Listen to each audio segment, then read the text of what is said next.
We will be looking at Rangers in this video and what choices to make, what things you should avoid, and I want to make it clear from the very start that this is based on Early Access Patch 9. I'm not going to be looking at what we're going to be getting in the future, because I don't know what we're going to be getting in the future. We can base some assumptions maybe off 5th edition, but as we know, we've got some differences even on this character creation screen already. If you want to make comments about what things will be like in the future, that's absolutely fine, obviously, but I'm not going to be taking into consideration things like level 6, 7, 8, 9, 10 or 11. So, the Ranger. Here we have Rangers are unrivaled scouts and trackers, honing a deep connection with nature in order to hunt their favourite prey. What do we get as a Ranger? I'll go through these choices after looking at what we get down at the bottom here. So we get strength and dexterity saving throw proficiencies.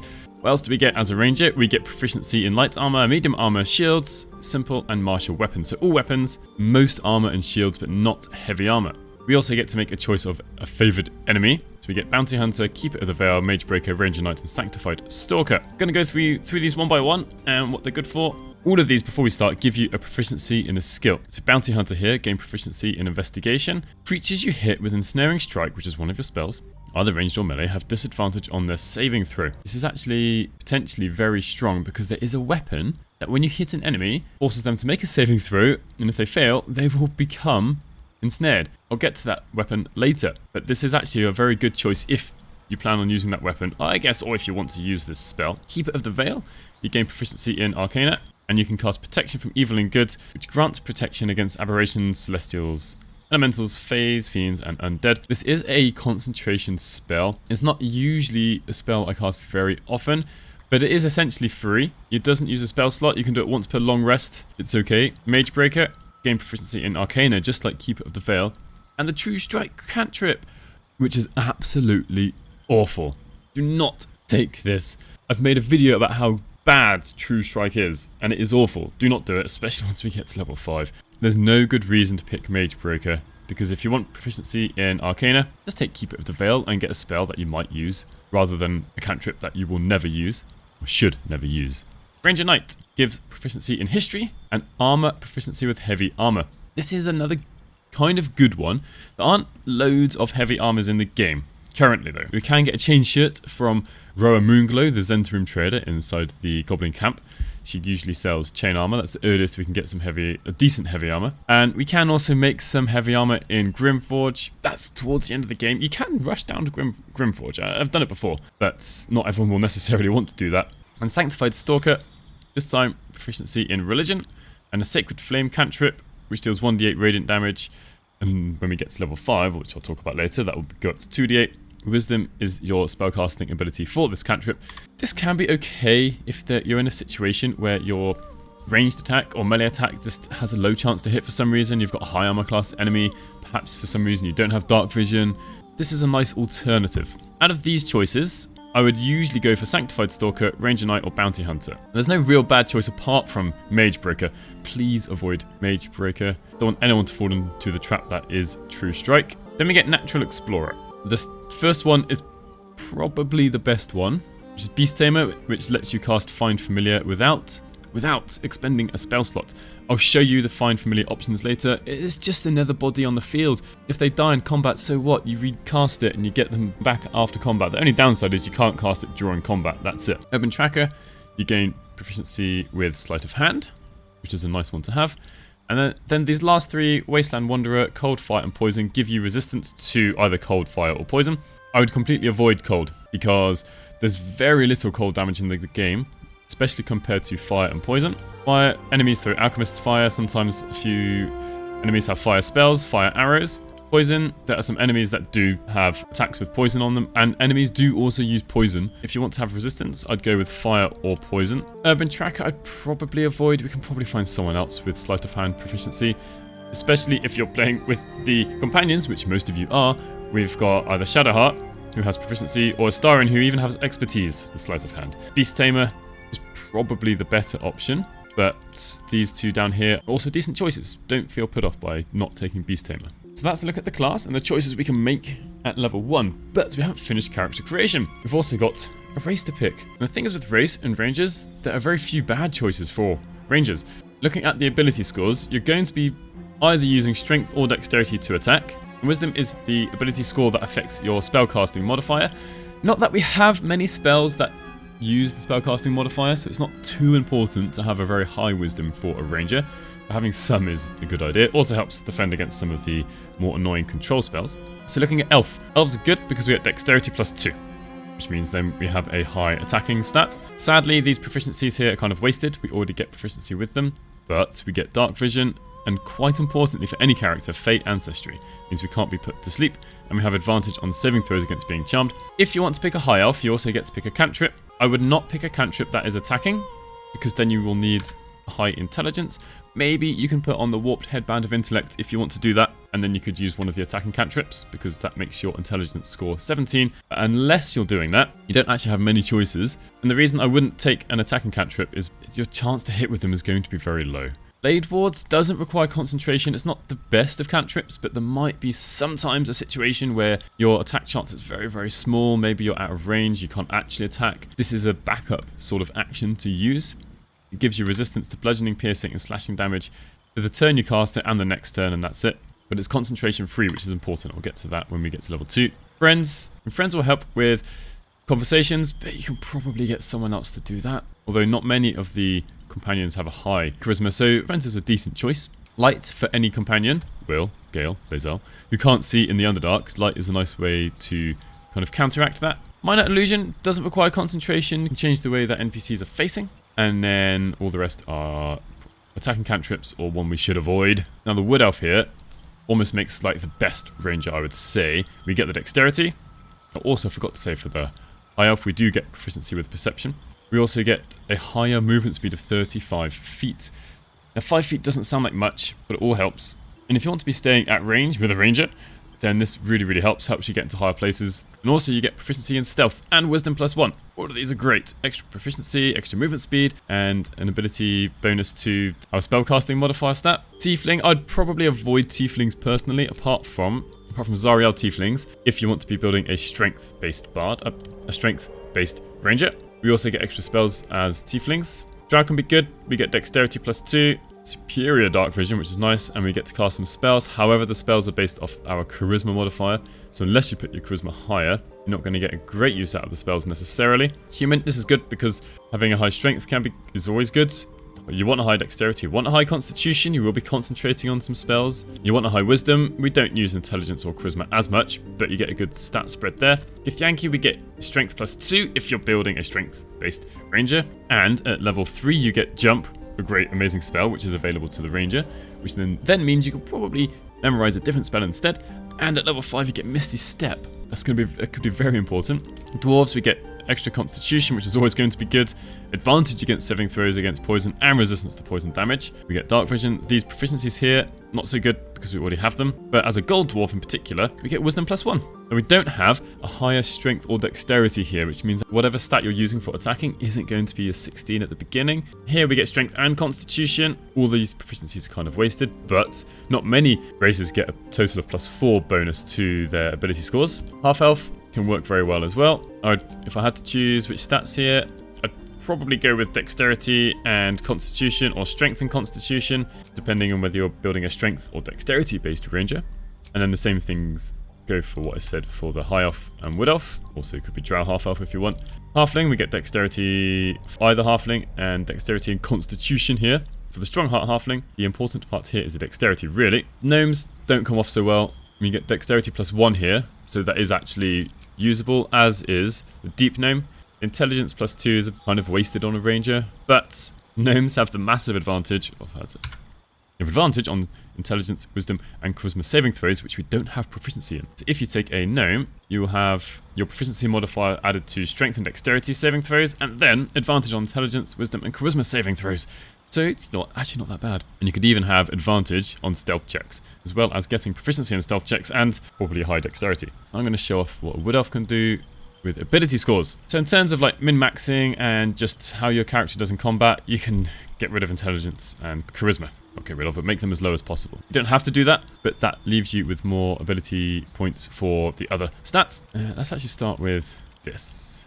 I've still got some ability points to assign. As a wood elf, or any other elf really, I'd probably lean into the dexterity-based ranger, which means you'll be attacking with your bow and finesse weapons. Starting at 17 means that at level 4, you can put this up to 18, plus you have another ability score improvement point to use, but it's a nice little bonus to have when we only want to improve dexterity by 1, or some of you might want to just use the hag's hair and put this 17 up to 18. I would definitely put constitution as 14 as a minimum. You will be making constitution saving throws for concentration, plus it means you can take more damage because you'll have a higher number of hit points. Wisdom could probably even be 12 or 14. You can easily pick spells that don't require your wisdom to be high, but 14 is a good choice. I usually dump the rest into strength. Why do I want to have more into strength? Because this allows you to jump further, and there are some gaps in some places where having a strength of 10 isn't good enough to jump a certain place, to jump a certain distance. I would personally advise having a strength of at least 12. Having a high wisdom also helps with the wisdom saving throws.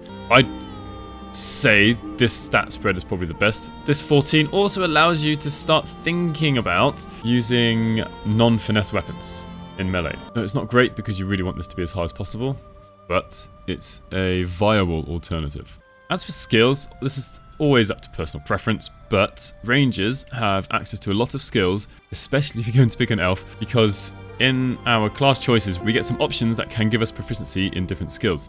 And so you can end up with here, what's this, 1, 2, 3, 4, 5, 6, 9 proficiencies at character creation, which is great. You can also link this up with your background. I'm not going to go into any backgrounds here, it just changes your proficiency. You can make a choice here based on roleplay, that's absolutely fine, but that's your choice to make, not mine. I have made a party with 4 rangers already. If you don't know how to make a party with 4 rangers, very quickly open up 4 copies of the game, create a multiplayer game. I put it in LAN, make sure everyone can join, and in the other copies of the game that you've opened up, you can then join your own multiplayer game. There are videos on YouTube. I made one a while ago. Wolfheart FPS has made one. Other people have made them. You can look it up. And so then next I'm going to show you what happens at levels 2, 3, 4, and 5 and what options you can make at those levels. At level 2, we get to make some very important choices. First of all, we get to pick a fighting style. And none of these fighting styles are particularly bad. So this is where you really make the choice of what do you want your ranger to be doing, because each of these lean into something a little bit different. So starting with archery, you gain a +2 bonus to ranged weapon attacks. This is massive. The one thing to note here is we don't get any extra damage. We get a +2 bonus to ranged weapon attacks, which then means if your to hit chance was 70% without this, it means with it will be 80%. If it was 80% before, it will now be 90%. This is a really big boost. So if you want your ranger to be using a bow, please pick archery. It's very, very strong. It's almost one of the best choices here. Defense, a little bit boring as such. Well, all these are in a way a little bit boring. Defense isn't anything flashy. You gain a +1 bonus to armor class while wearing armor. I assume you will be wearing armor. This is a solid, absolutely solid. +1 armor class, not to be sniffed at, not to be ignored. If you're not quite sure what you want your ranger to be doing in the future, pick this. If you want to have a slightly tankier ranger that can avoid hit, pick this. Dueling. Let's leave this up. We can't press T here.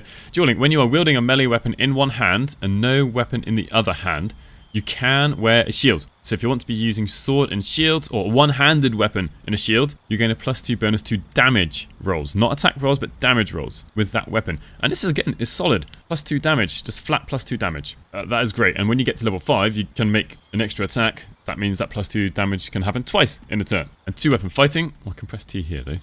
When you make an offhand attack, which means you need to be dual wielding, you can add your ability modifier to the damage of the attack. And this is pretty solid if you're going to be dual wielding, which isn't necessarily the best thing, but if you are, this is really, really good. But this is only for the offhand attack, not for all attacks. So pick your fighting style, and yeah, none of these are actually bad. These are all fairly decent. And spells, we get spellcasting also. So spells here, once you pick a spell, it's always prepared, but you can't change these, apart from at the level up screen. So animal friendship, I would really avoid this. Charm a beast to convince it not to attack you. This doesn't work for the whole group, it's just for you. You can use it in some dialogues, I believe. This isn't really the greatest of choices. And also, just want to point out, condition ends early if you or an ally hurts the target. So if you use this to stop an animal from attacking you, you've got to let it attack your allies, because as soon as you hurt it, it can attack you again. Cure wounds, this is nice to have. Nice backup. If you don't have any healing in the group, this is alright. This does depend on your wisdom modifier. This +1, this bonus, is based on your wisdom modifier. Ensnaring strike, this is pretty good. Your attack summons thorny vines, possibly ensnare your target, which means the target cannot move and takes 1d6 piercing damage while they're still ensnared. Also, one great thing about this is attack rolls against the creature have advantage, and the creature's attack rolls have disadvantage, and they have disadvantage on dexterity saving throws. This is really good if you're fighting just a few enemies, or you've got one strong enemy you want to pin down. And I'll show you this later. Also, because they've made a change in this patch. Right, it says here it uses an action and bonus action and the level 1 spell slot. If this misses, if the attack misses, the bonus action and level 1 spell slots are not used up. Before they were, but now they're not. This has gotten better than what I've said in my previous video about this. Fog Cloud uses concentration, so you have to be careful. This is alright. It creates a cloud of dense fog that heavily obscures and blinds creatures within. Creatures cannot make ranged attacks into or out of the darkness. It's not really darkness, is it? It's a fog. But this is good to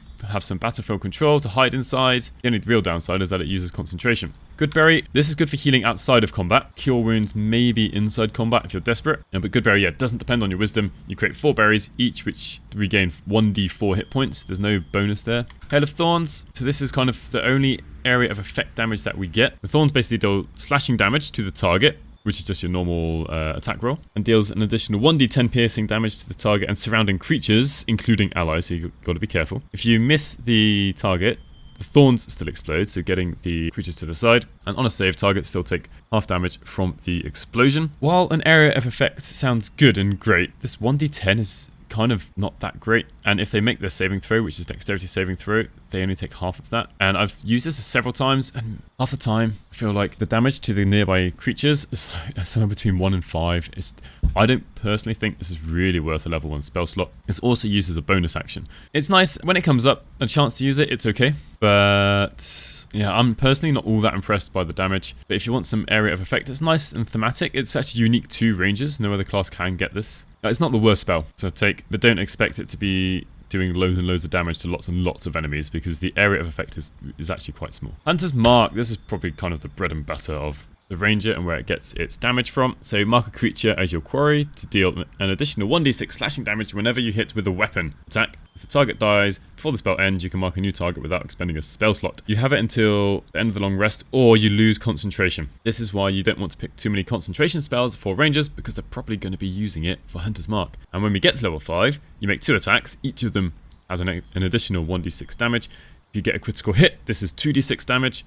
It uses a bonus action. There has been a change in patch 9, whereas before, after the creature died, you stopped concentrating on it, but you still had the ability to recast it or mark a new enemy. But now, after an enemy has died, you still have to be concentrating on it, so it's possible to lose concentration between battles. Be very careful with that. Jump, a great spell, allows you to get around the place, doesn't require concentration. Lasts for 10 turns. Nothing bad to say about this spell. Long Strider. Touch a creature to increase its movement speed by 10 feet until long rest. This is quite good. The only thing is, if you're using this every time you long rest, you use up one of your spell slots. You don't have very many. Speak with animals. This lasts until long rest, but nowadays we've got several ways to get this. There are loads of potions of animal speaking. If there weren't lots of potions of animal speaking, I would say maybe take this. But with so many potions available, I would avoid taking this. So I would say pick Hunter's Mark. Every level we get to make a new choice, and when we level up, we can change one of the spells that we know for another one. So depending on what else you want to be doing, if you want a bit of healing, Cure Wounds or Goodberry. Do take Ensnaring Strike if you've taken the option at level 1 that gives enemies disadvantage on saving throws against it, which is a strength saving throw. Do bear in mind though, this requires concentration. We cannot use both Hunter's Mark and Ensnaring Strike. Want some area of effect? Hail of Thorns if you want a bit of a buff. Jump or Long Strider. I think Hunter's Mark and Jump are 2 very good spells to take at level 2. At level 3 is when we make our subclass choice. We also get an extra level 1 spell slot, which is nice. So we get Hunter or Beast Master. I'm going to go through Hunter first, since it's the one that's here first. If you choose Hunter, you get to make a choice for this Hunter's Prey. We get Colossus Slayer, Giant Killer, Horde Breaker. Someone has pointed out that both Colossus Slayer and Giant Killer are essentially synonyms almost. Starting with Colossus Slayer, once per turn, your weapon attack deals an extra 1d8 damage if the target is below its hit point maximum. This is great, especially once you get to level 5, when you get to make 2 attacks. Or if you're dual wielding, make an offhand attack first. I do want to point out, Colossus Slayer still doesn't seem to be applying to offhand attacks, which which is really disappointing actually. So if an enemy is missing even just 1 hit point, if you hit it, you do an additional 1d8. It doesn't sound like much, but we can get quite a few sources of damage and it really starts to stack up. This is great also because you use this almost every single turn. It's very likely you can hit someone who's already missing some hit points. And if you can't, you know, it's not the end of the world. You miss 1 turn where you're not doing 1d8 damage. But this is almost guaranteed 1d8 damage every single turn. I really rate this very highly. Giant Killer, this is awful. Compared to the other options we get. If a large or bigger creature attacks you, you can use your reaction to make a melee attack. The prerequisite, you must be able to see the creature and it must be within 5 feet of you. That isn't actually true, that last bit. I've had times where they weren't within 5 feet of me. Well, this sounds good in theory. If a large creature attacks you, you can use a reaction to attack. Not many classes can use their reaction to attack. I mean, Battlemaster Fighters have got Riposte, but that uses up one of the superiority die. Whereas here, you can use it every single round. It uses your reaction, so you can't use an opportunity attack, but they don't come up too often. The main downside to this is there's so few large or bigger creatures currently in early access. We've got ogres, hook horrors, I think the mimics, I guess Grim, and I'm starting to run out of enemies where they're large or bigger. Some of the spiders, right? But there's so few enemies, this doesn't come up very often at all. And it's not like this is necessarily going to hit. You might not even do damage with your reaction. Whereas Colossus Slayer, you're doing 1d8 damage, almost extra, every single turn. And then Horde Breaker.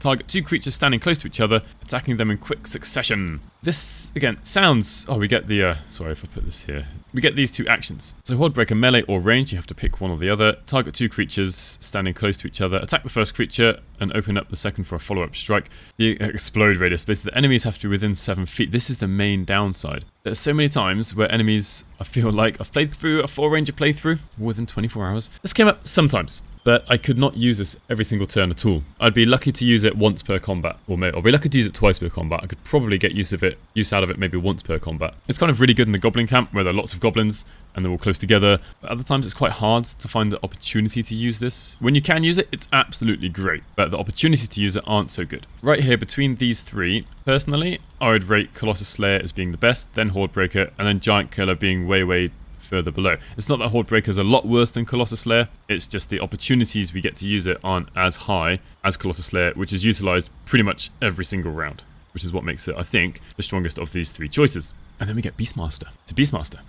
Ranger's Companion. Gain a Beast Companion that accompanies you on your adventures and fights alongside you. And one change in patch 9 compared to patch 8 is that you can have a Ranger Companion and you can use Find Familiar if you chose that at level 1. So you can now have 2 animals following you around. At level 3, we also get to choose a new spell. Pick whatever you want, let's say Good Berry, and if you wanted to, say, oh, I'm not getting any use out of Ensnaring Strikes, so I'm going to pick Hail of Thorns instead. You can swap some spells around if you wish.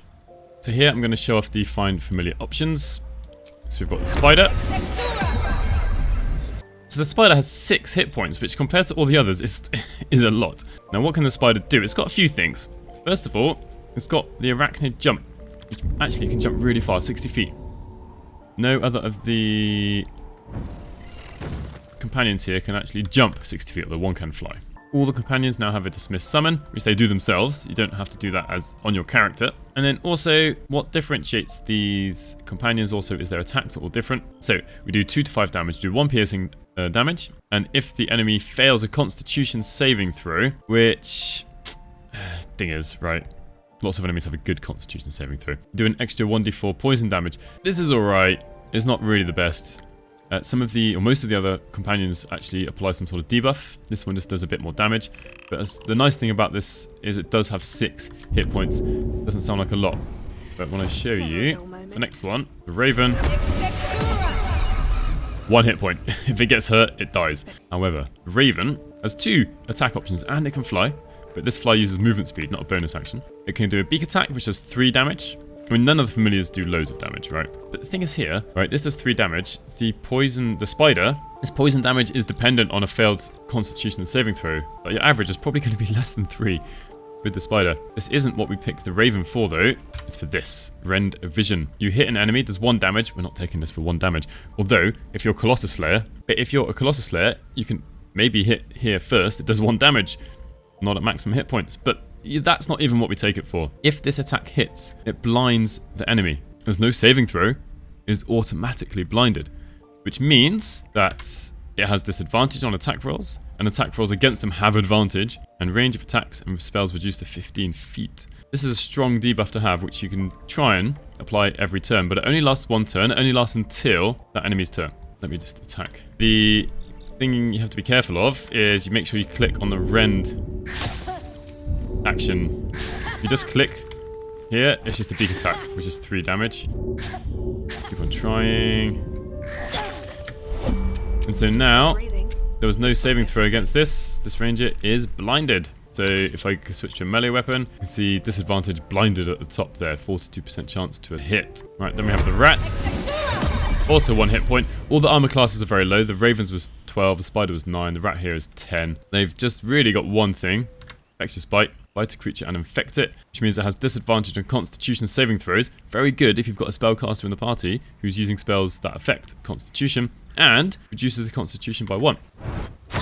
Ooh, affected, good. And there was no saving throw against that. Now, the ranger here has disadvantage on constitution saving throws and constitution reduced by 1. Let's just see that. It was 17 before. So it makes no real difference here. But now she has disadvantage on constitution saving throws. It's a nice debuff if you've got some spells that are focusing on constitution. If you don't, I wouldn't use the rat as a familiar. Frog! Another 1 hit point familiar. Armor class 12. Still very likely to be hit. It's got one thing it can do.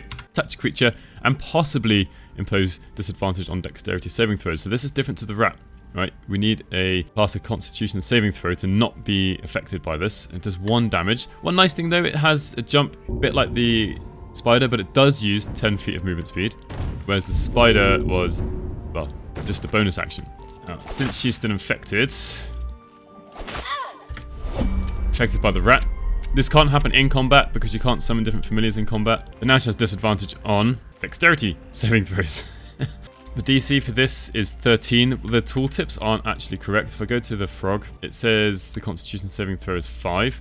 That's not true at all. When we come to the combat log, we can see here the Bufatoxin's DC is 13, which isn't too low. It's going to be past a fair amount of time though. The frog, then the crab. 2 hit points, twice as many as the frog.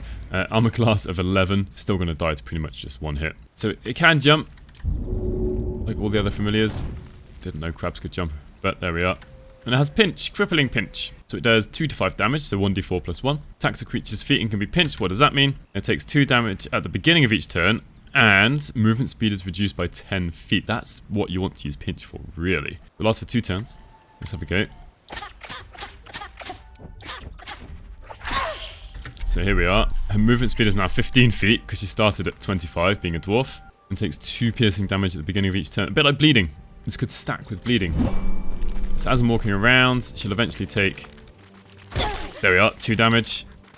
And then 2 more damage. There. So it's a nice damage over time. I mean, you can hit an enemy with the crab, and even if the crab dies, the enemy will still have the pinched debuff. I think it's a fairly decent debuff. The familiars aren't here for damage, they are here for debuffs. And reducing movement speed by 10 feet is great. You could stack that with Rare Frost. That's another 10 feet of movement speed gone. You could put them in difficult terrain, put them in grease, and you can really slow down an enemy with the crab. And then lastly, the cat. Here we go. Oh, no. The cat has some problems getting up and down places, which is not so great. So it can attack for 3 damage, but there's no debuff there, and can try to attract the attention of nearby creatures to draw them closer to you. This one's a bit different to the others. It doesn't apply any debuff, but has a bit more utility outside of combat. But yeah, do bear in mind, it has some problems going up and down steps and rocks and things. It seems to be unique to the cat. All the other familiars are able to, well, one, can fly around, can traverse the terrain. But a cat's jump distance also isn't very high either. So take your pick. I often go with the raven because applying disadvantage, or having advantage against an enemy is great. There's no saving throw against it. But if you've got some spellcasters that affect dexterity or constitution saving throws, then, you know, go for the rat or the frog. Next up, I want to show you the Beastmaster Ranger Companion. And I'm going to use this fight here. These aren't the most difficult enemies, to show off each of these companions one at a time. So we'll be reloading and coming backwards and forwards. So we get Varus here. We got the boar as a tusk attack, which can do 1d6 plus 1 damage. That's okay. Boar charge. This is better though. Charge forward, attacking all enemies in the way and possibly knocking them prone. based on a strength saving throw from the enemy. 11 hit points, armor class of 11, not going to last forever. Bear in mind that we can resummon this outside of combat. So let's get him to go in here. There we are, starting combat for us. And look at that. Warren was knocked prone, so he failed the saving throw, which has a DC of, it says 13 here, it says 8 plus 1 equals 13, there's some real messed up maths here, messed up calculations for these saving throw DCs for the companions, but it says it's 13 after 8 plus 1, and the thing is, the spell save DC of the Beastmaster is 12, so, you know, who knows. Anyway, Warren is now prone. Now it's Varys' turn again, and I think I've got this quite set up quite nicely. I want to point out, just general tip, if an enemy has a ranged weapon equipped, they can't make opportunity attacks. So I'm going to try and run around. Oh, no, apparently Taman can though. It's a bit strange. Anyway, thankfully he survived. And we get to use boar charge every single turn. So I'm going to try and go at Warren again. And you can see the saving throw is made by both enemies. Taman happened to pass it though, sadly. If he'd failed it, he would have been knocked prone as well, which is good. It's quite a decent companion here. Won't survive more than about 2 hits. But knocking enemies prone is good for your many characters who will have advantage against them. Next up is the Dire Raven. Similar to the Conjured Raven, but bigger and better. Look at that, Corvus. 13 hit points. That's a bit more than the boar. Armor class of 16. That's starting to get half decent. It pretty much does the same as the Raven, but better. So beak attack, 4 to 10 damage, as opposed to just 3. Has rend vision. This time just 3 to 8 damage, and also blinds him for 2 turns, rather than Conjured Raven's 1 turn. So yeah, a direct upgrade from the Raven, but you can have both. Go around. Also we can fly, which, as an innate ability of a creature, is good. We don't have to concentrate on it, we've always got this fly. Range vision, good chance to hit. We've surprised everyone as well. So we come to Warren, who's now blinded for like 2 turns, and everyone's going to have advantage against him. So I wonder if Conjured Raven can get here. And just to show you what happens, maybe it won't work. Right, rend vision, we've got advantage. Right, the blinded doesn't stack. He's already blinded for 2 turns. Surprise, surprise. And then we can attack, and we've got advantage because he's blinded. So yeah, I'd say Conjured Raven is a great familiar to have. The fact it does a half decent amount of damage for something that's replenishable outside of combat and debuffs the enemy quite severely. Next we have the Wolf Spider Companion. These switch around. Did I just pick bought random last time? I don't know. Anyway, the Wolf Spider. So kind of scary looking. 10 hit points. Armor class of 14. It's a bit on the low side. So it has Venomous Bite. Bite a target and possibly poison it for 1 turn, which means it has disadvantage on attack rolls and ability checks. Poison isn't really as good as Blinded. I'd say Blinded is a stronger debuff here because Blinded gives a disadvantage on attack rolls, plus we get advantage against them and the range of their attacks is reduced. This is just ability checks, which is not the same as saving throws. But the other thing we get, which is really what we want the spider for, is web. Now, so expel a thick flammable webbing. So what you can do, I'll show you this actually. First of all, just show what web does outside of combat. Creates this area of webbing, and then I don't know if these characters have actually got anything that does fire damage. Oh, we've got the Everburn Blade, right? We'll just do that for this. And if we attack it with something fire damage, it sets the web on fire, and enemies will be hurt by the fire. It's not loads of damage, like 1d4 damage if they're in it. They might get the burning condition, which is an additional 1d4 damage, but that's not the only use of web. I do want to point out that NPCs are scared by a lot of these companions. We cast the web here. Right, it is. He passed the saving throw. So what I want to show you another use of web also. Put to sleep. So one use of web, which I'll just about be able to show off. Usually I use this outside of combat, but let's say we cast web down here. And why might we want to do that? What it means we can do, I wouldn't really do this in combat, but you can do this outside of combat, is we can jump onto a web without taking any falling damage. Like so. But you might get in, well, I was lucky there. You might get in webbed. The saving throw here, just to point out, is 12. So if you've got someone with a high dexterity, and we have proficiency with it as a ranger, for example, it's not a bad way of doing it. This is a nice way to traverse the map outside of combat. And inside of combat, it's a great debuff, really. Because enemies can be enwebbed, which means, yeah, they have disadvantage on their attack rolls. And we have advantage against them. And I'll try and show you that here. Best I can. This, honestly, I'd probably use web more than the bite. So one of them is enwebbed. Let's just show you that. So can't move. Attack rolls made against creature have advantage. So basically a little bit like blinded, except that they have disadvantage on dexterity saving throws. Next, I'll show off the wolf companion, Lupus. So hit points of 11, armor class 13, a little bit low really. Gets bite, so 4 to 10 damage. And lunging bite, lunge at a target to bite it and possibly knock it prone. I'm going to try and creep up on Warren here. I do like this animation with the ears pointed back, looking that little bit aggressive. Lunging bite. And let's have a look at this. So the DC here is 11. That's quite low, really. But we've knocked him prone. However, I would argue that the boar is better than this because you can do this to more than one enemy in a turn. There's not much use of having the wolf, except something that isn't shown to us. I just want to double... Oh, it is shown here, right. The wolf has pack tactics, which means when it's in combat, the creature, the wolf, has advantage on attack rolls against the target if one of its allies is within 10 feet of the target and isn't capacitated. So although the boar can attack more or possibly charge at more than one enemy, the wolf is more likely to connect with its hit, but the enemy can actually resist the effect. So pack tactics is nice. See if I can make this happen. Need to get someone within enough distance. Right, we'll leave it there. So now, oh, it says 10 feet, doesn't it? I'm way too far away. Well, look at this. It's kind of funny. So for pack tactics, my range is too far away. I couldn't get close enough. And we can't throw, alright? So we've just got a normal 60% chance to hit. Alright, so here, right, we've got advantage from pack tactics because I've got allies within 10 feet of him and 10 feet of the enemy. So we've got, I can bite Taman or Gimblebok. So if I want to do more damage, I'll pick bite. If I want to knock one of them prone because I want to help my allies, I'll use lunging bite. So I'm not going to kill either of them with bite attack, so I may as well go for lunging bite. Go for the one that's hurt the most and has the highest chance for this to hit. It doesn't. But you know, we had advantage. It's all good. And lastly, we have the bear. Ursa. Bear has an armor class of 11, it is quite low, and 19 hit points, so it can actually take several hits. The bear is good at distracting enemies rather than doing damage.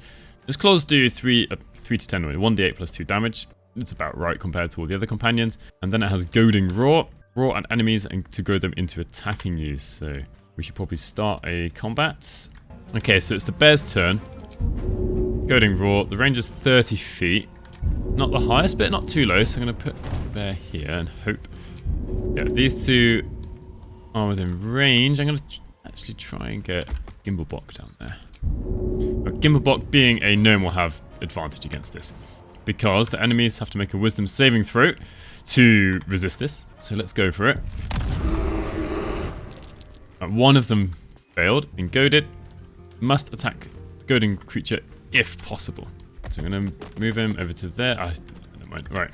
Time to push my luck again. So he's goaded, but didn't attack the bear, which is a massive shame. Because it was possible for him to attack the bear. He just would have had disadvantage. So Warren... The DC of Goading Roar is 13. So it's not quite as strong as you might think, really. Because Warren really had the possibility of attacking the bear, just wasn't the best thing to do. Its ability doesn't really work, I would say, as intended. We'll try one more time. This time it was Taman. So let's just wait for... So yeah, even though Taman could walk towards the bear, he's not. I would say that the Goading Roar doesn't really do what it's supposed to do. Right, now we get up to level 4. So we can replace a spell. We don't learn any new spells though, which is a bit sad. So maybe I don't want jump, but I do want good berry, I don't know. And then we get an ability score improvement or a feat. So some obvious choices I would say is making your strength or dexterity, whatever you're using for your attacking stats, go up to an even number. So maybe dexterity +1. Now, I built this particular ranger to have a high constitution. So for her, when I was playing through this, I did actually put just dexterity and constitution up by 1. which is why I started with 15 and 17. But other choices that we can talk about. I've not used this personally, but maybe defensive duelist if you're using someone who's got finesse weapons and maybe who is dueling. This really leans into that theme. So when you're attacked by melee attack, you can use your reaction to increase your armor class by 2. It's not bad, but you do need to be using a finesse weapon. Dual wielder, certainly possible, plausible, not that bad, because we get an extra 1 armor class, and you can use 2 weapon fighting even if your weapons aren't light. That's actually probably the more important part here. So you can be dual wielding 2 warhammers, you've got a ranger with high strength, probably 2 rapiers if you're using a ranger with a high dexterity, but there aren't many good rapiers. There's a rapier +1, and Nier has a special rapier, but otherwise there aren't any special ones, which is a bit sad. Great weapon master, you could use that if you're using someone who's got a high strength, if you want to be using the extra +10. But I do want to point out, others have pointed this out to me. So when you attack with a melee weapon, any melee weapon, it lands a critical hit or kills a creature, you can make another melee weapon as a bonus action that turn. So perhaps you're using a ranger who's got a rapier and a shield with the dueling fighting style, and then they land a critical hit or kill someone. You can then use your bonus action to attack again, but you do lose out on the -5 to attack bonus and +10 damage if you're not using a heavy, basically a 2-handed melee weapon. Heavily armored, I probably wouldn't take this unless you're specifically trying to build a ranger who has an odd strength score at character creation and you want to put it up to 16 and you want heavy armor proficiency. But of course we can choose heavy armor proficiency at level 1 anyway. Lightly armored would be pointless. Maybe one of the magic initiates. I've personally found I did play one that had magic initiates, sorcerer I think it was, and I picked up Thunderwave, but I ended up not really using it that often, and most of the time I'm just attacking twice. So unless your charisma is high, you wouldn't want to pick Bard, Sorcerer or Warlock. Kind of, if you've got a high wisdom, you lean in with the Cleric and Druid, because they use wisdom for the spellcasting modifiers also, so maybe you could pick up Guidance and Sacred Flame or one of these others if you want. The hard part is picking a spell that you can do once per day. Healing Word is a nice backup. Command is quite strong now. It's gotten even stronger than it was before. Yeah, you can pick what you want. Druids, we've got similar options, and we have some overlap with the spells. You can pick one of these, where Wisdom is your casting modifier. Maybe even Shillelagh. You could use a Quarterstaff in your main hand, and this would turn it into 1d8 damage, but based on your Wisdom modifier. If you've got a higher strength, maybe you'll just want to stick with just a high strength instead. Personally, I didn't really find much use out of the magic initiates or rangers. Martial adepts, the downside to this is always there's only one superiority dice. I wouldn't really recommend this. Mobile is a good feat. Increases your movement speed to get into and out of danger. And if you make a melee attack, you don't provoke opportunity attacks. And from level 5, you can attack up to twice with your action. And of course, if you're dual wielding, you get your offhand attack. Moderately armored is pointless. Former, and unless you really want this, I wouldn't pick this up. Shield Master, getting a +2 bonus to dexterity saving throws. When wielding a shield, I wouldn't really recommend this. I'd put your dexterity up by 2 instead, or put it up to an even number. Skilled, you gain proficiency. I wouldn't usually do that. Tough, that can be okay, although usually it's better to put your constitution up to the next even number. Although you don't get as many hit points, your saving throws or concentration will be higher if you put your constitution up. Lastly, Weapon Master is pointless because we're proficient with all weapons anyway. But yeah, for this character, and now we have the long-awaited level 5. So what do we get? We get an extra level 1 spell slot, so we got 4. We get 2 level 2 spell slots. We get extra attack, make an additional free attack after making an unarmed or weapon attack, and we get to pick a new spell and a replacement spell. Now they've added the level 1 and level 2 spells kind of mixed in together, so we have to point these out. So we get Spike Growth. This is a great spell. Unfortunately, requires concentration. So what does it do? A creature walking on the spikes takes 2d4 piercing damage every 5 feet it moves. The spikes are difficult terrain, halving a creature's movement speed and concentration. During my 24-hour stream with these 4 rangers, I absolutely destroyed the Githyanki Patrol by having 2 rangers with Spike Growth, completely controlled where they could go, and you can shut down where enemies move to, because they will avoid this if they can. They will jump out of it if they can also, but you can shove people into it, throw them into it, cast it on top of them, puts them into a bad position. Sometimes they do decide to walk through it, and then just start racking up the damage. It's great. Lesser Restoration, I would avoid this on a ranger. There's a necklace with this anyway. And if you've got a cleric in your party, they can just prepare this when they need it. Pass Without Trace, not many subclasses get access to this. You get +10 to stealth checks, and you have to concentrate on it while allies are nearby, which is great. You can abuse this, actually, and just attack from while stealthed outside of combat. It's a bit cheesy, a bit broken really. But yeah, it's a nice choice. Protection from poison. Again, I'd probably get a cleric to cast this, but it gives you resistance to poison damage until long rest. Doesn't require concentration. It's not a bad use of a spell slot. I don't usually use it, but it's not really that bad. Bark Skin.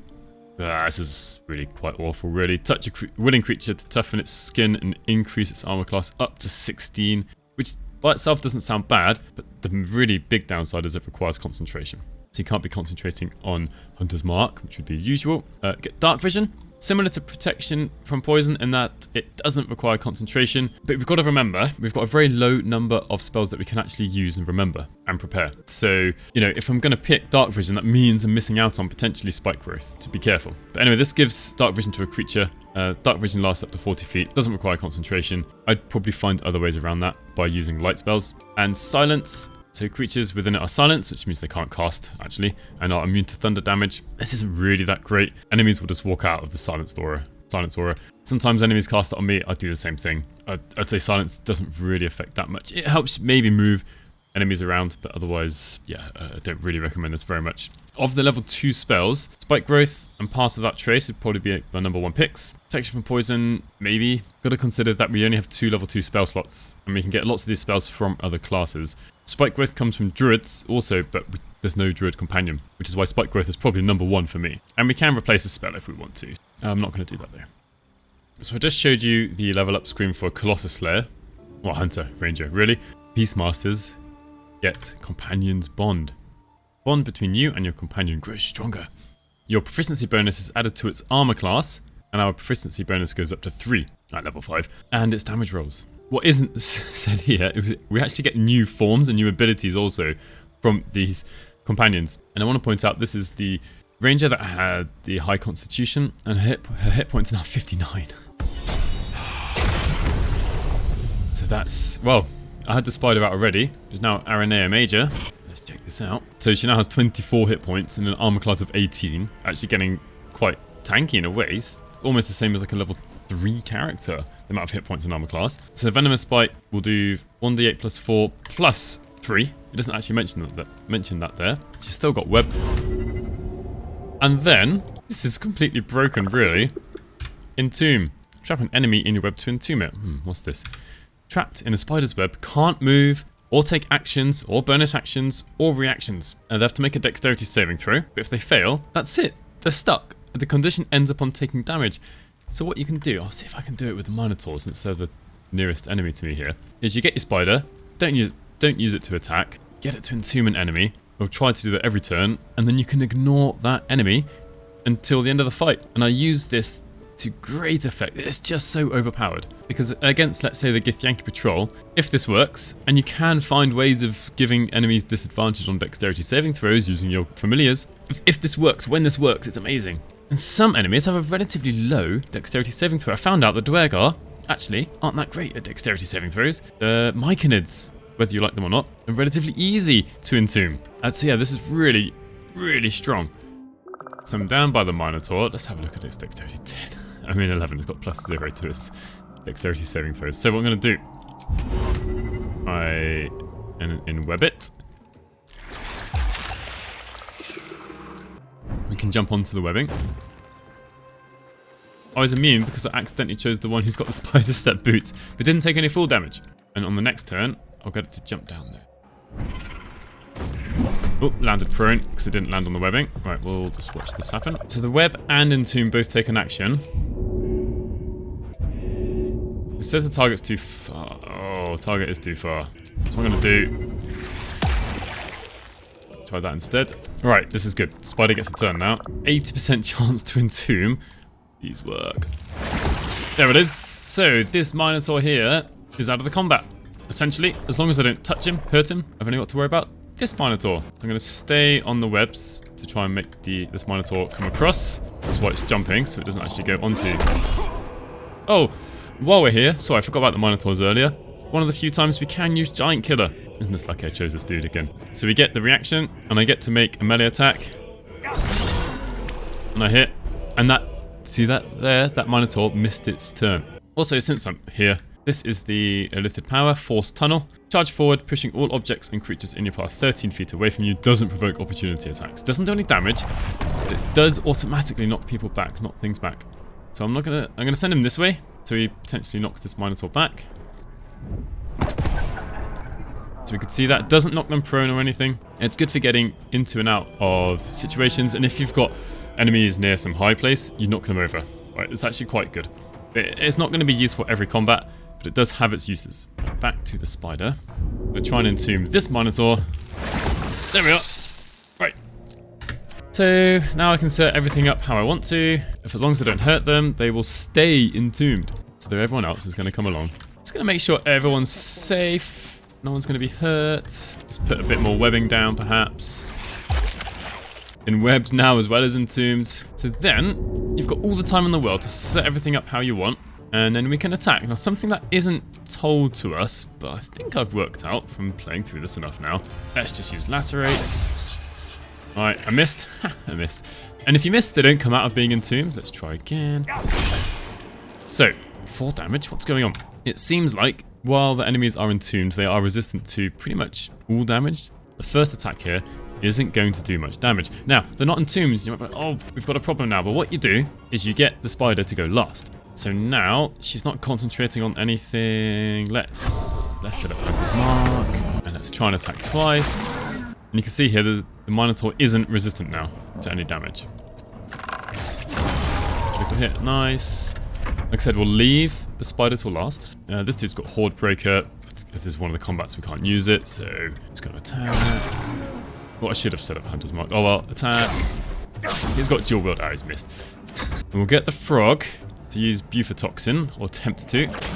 So now, because we hate this Minotaur, he's got disadvantage on dexterity saving throws. So actually, if I come to here, entomb it. Oh, it still says 80%. So what I can do is...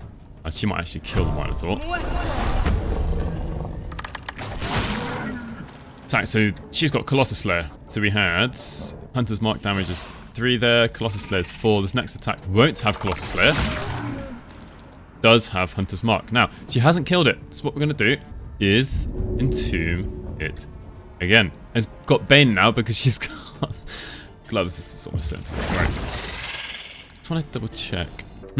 Right, it seems like the Bufatoxin didn't actually work. So we didn't get to kill it. It's still entombed. And we can then have another go. We can attack with everyone. And if we fail to kill it, we get the spider to entomb or attempt to entomb it again. And so this is stupidly strong. The Minotaurs aren't going to be able to hurt me at all. There's almost nothing they can do. It really helps here that the Minotaur's dexterity is quite low, which means it's very likely to fail the saving throw against being entombed. And the DC for it is 15. That's getting quite high now. I may have just made a big mistake. Right, I've just found one of the problems with entomb. I didn't notice this through my playthrough. I didn't actually stop to look at the numbers. Failed a saving throw against entomb. It's actually using the intelligence modifier. The saving throw is an intelligence saving throw, which is why the Bufatoxin didn't work. And why Minotaurs are very likely to fail, because their intelligence is 6. Alright, it looks like the bullet's not coming along. So, yeah, we can see also the damage is 2 to 7. Let's just attack. Oh, I've got them with the massive lethal attack knockout thing there. Now, I've attacked it again to make sure if you do knock people out, Hunter's Mark doesn't end. You do need to finish them off. So, yes, sorry, this is only the first companion, but I just want to point out how broken this entomb ability is. I'd be surprised if this didn't get a change. This is pretty much too powerful. Alright, moving along to the next upgraded companion, the wolf. Lupus Major. 31 hit points, quite a lot. Armor class 16 now. Starting to be okay. And this time its normal bite is infectious bite. There's 2d4 plus 2 necrotic damage and turns an enemy septic. The affected entity has its constitution reduced by 1 and disadvantage in constitution saving throws, so a bit like what the frog does but with a half decent amount of damage. And it lasts 3 turns. Not just for 1 turn but 3 turns. It still has its lunging bite and bite. We need to remember that it has pack tactics and will do extra damage. So let's get down there. So I'm going to try infectious bite. It's just its natural attack. 84% chance. There's necrotic damage. Disadvantage on constitution saving throws. So here, I've just about managed to set this up. So septic, I've got thunder wave, which we can see requires a constitution saving throw to resist. Minotaur failed. It had disadvantage. Otherwise, the wolf does the same thing that the other wolf did. It's got pack tactics and so on. Compared to the spider, this isn't really that good. If the spider gets changed, then this would be more feasible, but by having the wolf, we can't have the spider. That's what we're going to have to compare everyone, all these other companions to, is the spider. Next up is the dire raven. 21 hit points, not as high as the others, but armor class 19. That's very high. So it has a beak attack, rend vision, as the other one has, but now we've got bad omen. Hurl one of your feathers at a target to make it cursed. Attack rolls against the entity have advantage. Now, that doesn't sound as good as blind, and it kind of isn't. However, first of all, it's a ranged ability, which doesn't put the raven in harm's way. Secondly, it's a wisdom saving throw. And thirdly, on top of that, even on a save, target still takes half damage. So we're definitely doing some damage. So look at that. All right. It's now got Curse of the Dire Raven. Attack rolls against the entity have advantage, which is why we've got advantage there. Just to show you here, Bad Omen's DC is 16. That's high. For this level of play, 16 is high. But again, it worked. And I want to point out, we do get the +3 damage. I haven't really shown that so far because we've been focused on the effects, but the damage does get that +3. And now, we can fly away. Obviously... Right, let's see what they do. The surprise. We've brought everyone else into combat. That's fine. I want to actually want one of these Minotaurs to pass the wisdom saving throw. This is what I wanted to show you. It succeeded its wisdom saving throw. So the damage was 8, which was divided by 2, which would have been 4. But we add the 3. This 3 isn't halved. So the minimum damage you're going to do is 4. It's not like massive or anything, but you can do damage, and importantly, you can give advantage on attacks against an enemy. I've been using in some tier videos like critical hits, ABC, critical miss. The spider's like critical hit. I don't know how to describe it. It's just so much better than anything else. But if that gets changed, this will be a good contender for it though. Next we have the boar. I should just summon it down there. So the boar. 27 hit points, armor class 14. The 14 is not very good, really. So we've got our tusk attack, which will have +3 damage to it. We've got our boar charge, probably have +3 damage to it. But then, it's also got rage and frenzied strike. Yeah, this is a barbarian. Charge in there. Hopefully he'll survive. At least one of these. Ah, he'll survive. So, oh yeah? I think it's tough, dear Minotaurs. So, what can we do? Rage. It slightly grows in size, which I absolutely love. And then we can charge just like the Minotaurs charged at us. And knocking one of them over, no less. So, I also want to point out, this charge damage 2 to 5 doesn't seem like very much. But what's happening here? We have 1d4 slashing damage. +1, I think, from its strength. 3 from Companion's Bond. +2 from rage damage. +4, I think that's because it's... Actually, it's applying 1d4 twice. I don't really think it should be, but it is. This Minotaur took 5 slashing damage just because it's got resistance to it because of its necklace. And so, just want to point out that the boar has resistance now to all physical damage, advantage on strength checks and saving throws, and frenzied strike. I'm going to use up as much movement as possible. It's because I don't want this boar to die. Ah, but it has. See, the nice thing out of combat, just get a new one. And just like a barbarian, it can't rage outside of combat. It's once per battle. And while enraged, it has a bonus action attack, just like a berserker barbarian. So if you want something to be doing damage, the boar is the way to go. It's pretty tanky. Right, it can take 27 damage. If you rage early, that goes up to 54 damage it can absorb from physical attacks before it dies. And lastly, we have the bear. The bear, 39 hit points. That's very high compared to all the rest. Armor class 15. It's okay. It's okay.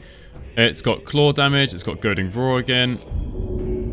And it's got this thing called honeyed paws. Now, this Minotaur doesn't have a weapon, but let's have a look at honeyed paws. Lash out with paws sticky from honey and disarm your target. If it isn't holding a weapon, it falls prone instead.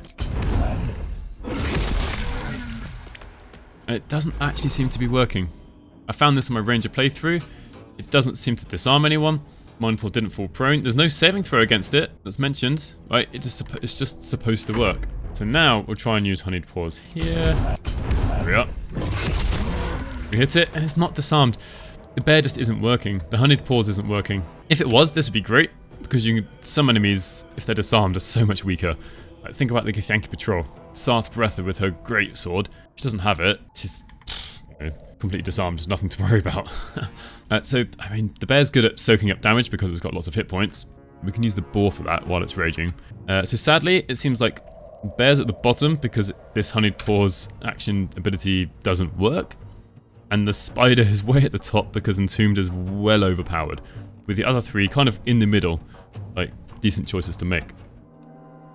The next thing I want to talk about are some items that are good for rangers. And there's nothing particularly special for rangers. So Crusher's Ring is going to help to get into and out of combat if you are not using light armor, as in if your dexterity isn't very high and you're using medium armor, Githyanki Halfplate is still pretty much going to be the best. If you've got someone proficient in heavy armor, you can put on the Grimskull Helm and perhaps make some splint armor down in Grimforge as well. The Spider Silk armor is actually very strong because we get advantage on Constitution saving throws. Now I haven't got this on the person with the highest Constitution, which would be Kontav here, but she has dexterity of 20 because she took Auntie Ethel's hair. So her armor class is 19. If she didn't have a shield, it would be 17. You could have her dual wielding, but I decided to give her a shield because she's not going to be dual wielding very much. She took the archery fighting style. However, this is the Colossus Slayer, it doesn't tell us here. She is a Colossus Slayer, and there's the short sword of First Blood. Now this is very interesting because if you hit someone who's at full hit points, they take 1d8 piercing damage. As a Colossus Slayer, if she hits them again with any attack, they take another 1d8 piercing damage. So let's see this in action. She's going to go and attack Stonemason Gurgaran here. So, Stonemason Gurgaran is a rogue, effectively, because they used Uncanny Dodge here.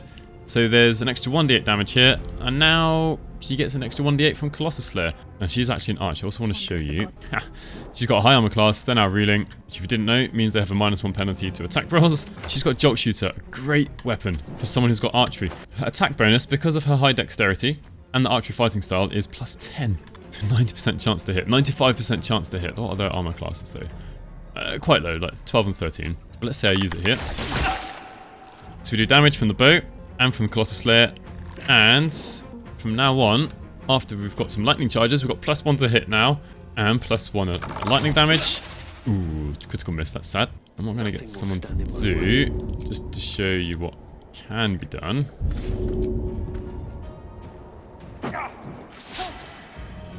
Because what I should have done, actually, is cast Hunter's Mark. We start racking up these lightning charges. Now, obviously, she's taken a haste potion. I wouldn't say she's going to kill someone every single turn, but I'd say Colossus Slayer with Jolt Shooter, and it helps that she has the archery fighting style. It helps her do loads of damage. This worked out very well for me. She's very reliable at dealing lots of damage every turn. One thing I want to point out, if you don't have someone with guidance, the Silver Pendant is a great choice. However, it uses concentration, and outside of combat, that means we're going to lose concentration on Hunter's Mark. The Amulet of Misty Step will always be useful for any class, really. Everyone wants Misty Step, to be honest. There weren't any other items that were massively different for rangers compared to anyone else. Someone here has got the Sword of Justice. This person's just dual wielding. I didn't find another short sword +1 by this point. We've got the Githyanki crossbow, which is a heavy crossbow with +1. I do have lots of items around, but I found that you just want weapons that are +1 weapons or have secondary effects. Spell Thief is going to work out quite nicely because you can regenerate a spell slot. This dude is a Horde Breaker. It's kind of now just showing off the rangers. Yeah, I'm not going to be able to use Horde Breaker in this combat, which is sad because I just don't have enough enemies. This one is the Beastmaster Ranger. So her thing is she's got these these pets out effectively. So we're going to come over here. I just want to double check this from earlier. Yeah, right. Intelligence is 10. Let's try this. Entombed. Saving throw 4 with no bonuses. If it was a dexterity saving throw, there would have been at least +1. Yeah, it tells us here his is just +1. And then she does damage on top of that because she can. But, you know, being a Beastmaster, she still gets 2 attacks per turn, even if she can't buff any of those attacks. We've already seen this guy's a giant killer. Yeah, I'm barely going to use it. Deep Rothe, if they attack us, okay? You could use it there. And so I can do the whole thing that I did before of attacking Stonemason Kith here, have the spider go last, and try and entomb him again.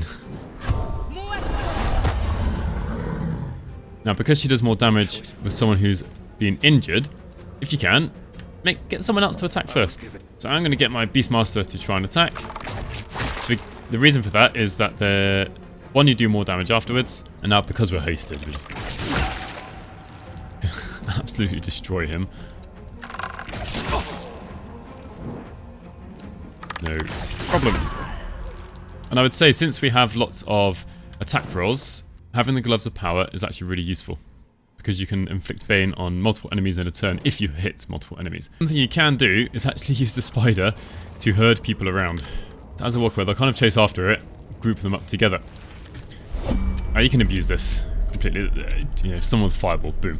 I wanted to also show you that we can cast Hail of Thorns at level 2. And what it tells us, the explosion deals an additional 1d10 piercing damage per level. Just going to try this now. We've got lots of enemies to use it on. You attacked someone. I say enemy, now they're enemies. But we can see it's a level 2 spell slot. It's quite valuable for the ranger at this level. But you know, we did okay. We did an okay amount of damage, considering it's our only area of effect. Now when I played through my 4 ranger party, I used Entomb in this battle to great effect, taking out enemies one at a time. Who cares about the damage that the spider does when you can take enemies out of combat? Also at this point, I want to show you how Horde Breaker works. So we have these 2 icons down in the Ranger tab here, and we've either got ranged or melee. I can't get into melee range, I don't have enough movement speed right now, so I will go with ranged. Now I can't target just a random place on the ground, I have to target an enemy. And you'll see that as you target an enemy, or in this case, at the moment, neutral NPCs, you'll see that another NPC nearby is also highlighted. And you can, I guess, use it on one of your allies. Obviously, I wouldn't recommend that. And it does depend on where you target exactly, because if I target on the left-hand side of Thud here, I only highlight Mindmaster von Mara. However, if I target on the right-hand side, just in the right place, it also highlights Mindmaster Dunnolt. So I'm going to use this here. Now, it's kind of a little bit broken that if you use it to open up a combat, you'll get to use it twice in the first turn. Quick tip there for you. And so we can see now that it is this ranger's turn again. If I used Horde Breaker, enemies have actually split up. I can't use Horde Breaker again on 2 enemies, which is why I found that even though there are lots of enemies here, they're just that tiny bit too far away. As I mentioned, since I used Horde Breaker to initiate the combat, I actually have the free attack ready. And I can attack either of the 2 Dwegar that were close by to each other, so let's just go for this one. And I didn't use up an action or bonus action or anything, it's completely free. I'm going to try, don't know if this will work. Yes, it did work, so I've shoved them a bit closer. Now I can use Horde Breaker again. It's a bit cheating really, since it's twice in one turn, but here, there we are. Could follow up with a melee attack if I wanted to. It doesn't have to be 2 ranged attacks. Let's just show that. I'm gonna run up and then get an attack there, and I still get to make 1 more attack as part of my extra attack. So it can be good, it can be useful, but you cannot rely on being able to use it every single time. The reason everyone here is highlighted green is because they are affected by Horde Breaker. I'd be able to use my Horde Breaker free action on them if I hadn't already used it. The last item that I want to come back to, mentioned earlier, Nature's Snare. Chance to ensnare target if it is not a plant or beast. And I've put this on the ranger that has the Bounty Hunter. So creatures you hit with ensnaring strike have disadvantage on their saving throw. And what I have had to do though is take a potion or elixir of Hill Giant Strength, because her strength is only 12. Because this isn't a finesse weapon. 75% chance. Let's keep going. Now we don't see any saving throws here really. There we are, ensnared. We don't see a saving throw. But this is really quite useful. Hit that one! Critical miss, can't really help that. Let's take a potion of speed. Fuck we are. Hit. Sadly not ensnared, it's a bit of a shame. What we'll try is ensnaring strike. Let's upcast it even. So where's their saving throw? Failed a saving throw. There we are, disadvantage. Now they're ensnared. Let's just keep going. I'll leave one here. And ensnared. This happened again. This happened sometimes when I've used potions of speed, I've actually gained more than just 1 extra action. Ah, look at this. Ensnaring everyone. It's on their turn. Took 1d6 damage. Took 1d6 damage. And then took 2d6 on the upgraded version of it. The nice thing about the ensnared from the staff is it doesn't require any concentration. However, it looks like on their saving throw against this, even with disadvantage. They just happen to roll really high. The disadvantage still counts on all of like the next saving throws that come up. Just still apparently concentrating on ensnaring strike. It doesn't actually do anything now. Oh, Merthis is dead. But now ensnared, which gives us advantage. And knocked out because I've still got this turned on. So overall, Rangers are great. Beastmaster easily top because of the spider alone, but also lots of utility from the other companions. After that, I'd go for Colossus Slayer. Lots of good single target damage, especially when linked with something like the Jolt Shooter. Having high dexterity means you can actually viable access to light armor. We've got a decent armor class and we can wield shields. So let me know what information maybe I forgot to include for Rangers. There's lots to do. I don't really apologise for the length of this video because there's always a lot of details when looking at the class, especially now that we have 5 levels. Oops, killed that one. And let me know what you think of the Ranger in general. They've been dunked on quite a bit in Dungeons & Dragons 5th edition. I feel like in Baldur's Gate 3 especially, there's no real problem with them whatsoever. I didn't even use Hunter's Mark on this turn. Alright, so thank you very much for watching. If you made it this far, please do consider subscribing, and I'll catch you in the next one.